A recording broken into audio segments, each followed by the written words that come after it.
This is tutorial number 2.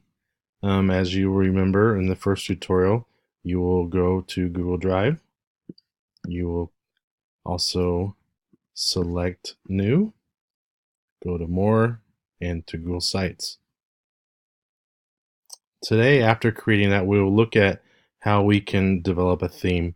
There are several different types of Google types of themes that are embedded within Google Sites. Some of the simplest ones is simple, but as you can see too, you can go here and change very easily different ones. So on this also, you can go dig into very different types of options, also fonts, backgrounds, and anything that you want to do in creating the theme for your page. This is very helpful if you're trying to put something together very quick, but also too you can go in and update that across your Google site.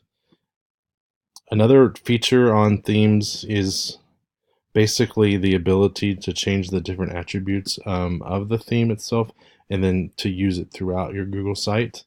We will delve into that into a future tutorial. But if you look here, again, remember after you save your site and you open it up here, that themes are available, and then you can go in here and then change the image. Also, if you want, you can upload or go to Google Images or use any kind of stock photos, pictures that you may have.